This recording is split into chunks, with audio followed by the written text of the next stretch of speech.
दोस्तों नमस्कार। आज हम लोग subject energy and environmental engineering में समझेंगे कंजर्वेशन ऑफ बायोडायवर्सिटी, जिसका मतलब होता है बायोडायवर्सिटी को कैसे बचाया जाए, इसके लिए क्या क्या उपाय होना चाहिए।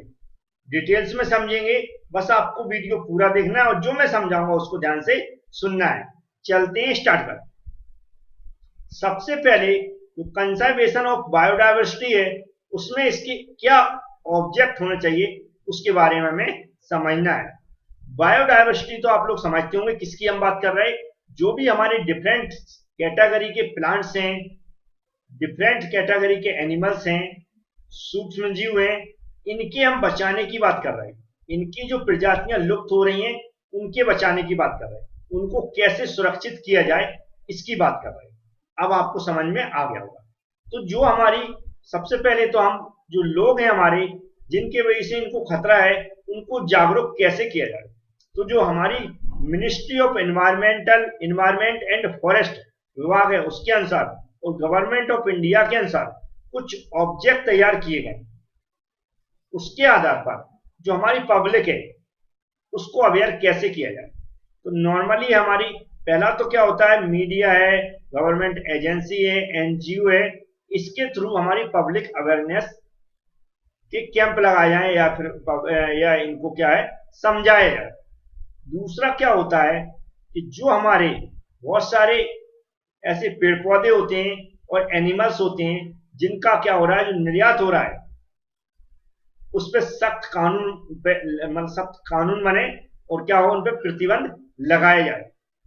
इसके बाद जो भी हमारे पुराने और नए हमारे जो भी पेड़ पौधे हैं, सूक्ष्म जीव हैं, उनकी सभी जो किस्में हैं, जो डिफरेंट वैरायटी हैं, उनको क्या है सुरक्षित किया जाए, संरक्षित किया जाए। जो भी हमारी नेचुरल हैबिट है उसको प्रोटेक्ट किया जाए। हैबिटेट्स मतलब जो भी हमारे उनके रहने के जो स्थान होते हैं जानवर एनिमल्स के, उनको सुरक्षित किया जाए, है ना। इसके जो एनिमल्स हैं उनके रहने के स्थान होते हैं उनको सुरक्षित किया जाए। इसके अलावा बहुत सारी ऐसी प्रजातियां जो बिल्कुल विलुप्त होने वाली हैं उनको संरक्षित किया जाए। जो हमारा पॉल्यूशन है उसको रिड्यूस किया जाए। जो रिसोर्सेस है सस्टेनेबल वे उसको यूटिलाइज किया जाए, नेचुरल रिसोर्सेस को यूज किया जाए। अब इन सब के आधार जो ऑब्जेक्ट के आधार पर इनको दो भागों में डिवाइड किया गया, जिन पर कई बार क्वेश्चन पूछा जाता है। इन सीटू कंजर्वेशन स्ट्रेटजी और एक्स सीटू कंजर्वेशन स्ट्रेटजी। जो इन सीटू कंजर्वेशन स्ट्रेटजी है इसको दो भागों में डिवाइड किया गया, प्रोटेक्टेड एरिया और बायोस्फीयर रिजर्व्स। सबसे पहले इनको वन बाई वन समझते हैं तो और अच्छे से आपको समझ में आएगा। कुछ एग्जांपल भी मैंने लिए हैं, उनसे और अच्छा समझ में आएगा। तो जो हमारा इन सीटू कंजर्वेशन स्ट्रेटजी है वह कुल मिलाकर जो हमारा इकोसिस्टम है उसके संरक्षण पर ध्यान देती है। जैसे प्रोटेक्ट एरिया, कोई एरिया है पर्टिकुलर, जहां पर क्या है एनिमल्स भी हैं, पेड़ पौधे भी हैं, सूक्ष्म जीव हैं, तो इनको सुरक्षित करना। उनके लिए जो क्या जरूरी है, भोजन उपलब्ध कराना, वाटर जरूरी है उसको उपलब्ध कराना। इनको इस तरह सुरक्षित करना कि बाहर से कोई इनको नुकसान ना पहुंचा पाए। इस तरह प्रोटेक्टेड एरिया कहलाता है। दूसरा होता है हमारा, नेक्स्ट होता है बायोस्फीयर रिजर्व्स, जिसका मतलब होता है ये भी इकोसिस्टम से रिलेटेड होता है। जैसे स्टार्टिंग में बता चुका हूं, ऐसे जंगल डेवलप किए जाएं, ऐसे इकोसिस्टम डेवलप किया जाए जहां पर कुछ एग्जांपल के रूप में लिखें कि जो हमारे डिफरेंट टाइप्स के एनिमल्स हैं वह सुरक्षित वहां रह सकें, अपना भरण पोषण कर सकें, डिफरेंट टाइप्स के प्लांट्स हो वहां पर। इस तरह के जो कैटेगरी होती है उनको हम बायोस्फीयर रिजर्व्स के रूप में जानते हैं, जो इन सीटू कंजर्वेशन के रूप में पहचाना जाता है। अब नेक्स्ट टाइप समझते हैं। नेक्स्ट है एक्स सीटू कंजर्वेशन स्ट्रेटजी, जिसका बड़ा आसान मतलब है कि जो बिल्कुल ऐसी प्रजातियां जो विलुप्त हो गई या होने वाली, या ऐसे हमारे पेड़ पौधे हैं जो विलुप्त हो गए या होने वाले, या ऐसे कुछ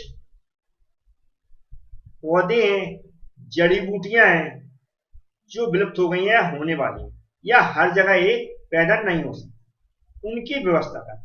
जैसे बहुत सारे एनिमल्स हैं, जानवर हैं, जिनके लिए चिड़ियाघर वगैरह बनाना, रिजर्व करना, जिससे उनको हम सुरक्षित रख सकें, सुरक्षित कर सकें। बहुत सारे ऐसे वनस्पतिक बोलते हैं इसको, चाहे वो पेड़ पौधे हों या कुछ और भी जड़ी बूटियां हों या छोटे छोटे हमारे फ्लावर्स, उनके जो बीज बोलते हैं, इनको जीन्स बोलते हैं, उनके लिए बैंक तैयार करना, जैसे हम जीन्स बैंक बोले, जिससे उनको हम क्या कर सकें, फिर से पैदा कर सकें, क्योंकि वो विलुप्त होने की कैटेगरी में है। उसके लिए जैसा मौसम है, अगर वो बैंक का मतलब है कि वो कैसा टेम्परेचर उनके लिए चाहिए, उस तरह के टेम्परेचर को उनको तैयार करना, इसे हम क्या जीन बैंक बोलते हैं। तो इस तरह हम क्या कर सकते हैं, इनकी कंजर्वेशन कर सकते हैं, मतलब उनको संरक्षण दे सकते हैं, उनकी सुरक्षा कर सकते हैं, और आगे के लिए इनको हम पैदा कर सकते हैं। एक सिंपल लेक्चर है, यदि आप पीडीएफ में मैं क्या बहुत सारे डिटेल्स लिख देता हूँ, यहाँ पर मैं हर चीज का मतलब बताने की कोशिश करता हूँ, जिससे आप जो पढ़ें वह आपको बहुत अच्छे समझ में आ जाए कि आखिर है क्या है, या क्या समझ रहे हैं हम लोग, बहुत आसानी समझने के लिए। इसलिए मैं ये वीडियो लेक्चर बना देता हूँ, तो आप ध्यान से, वैसे तो बहुत कुछ समझ में आ जाता है, इतना समझ में आ जाता है, इसको आप मन से भी लिख सकते हैं अपनी भाषा में, लेकिन और अच्छे से स्टेप टू स्टेप आप समझना चाहते हैं तो उस पीडीएफ, जो पीडीएफ वीडियो के साथ अटैच है, उसको अच्छे से पढ़ लें।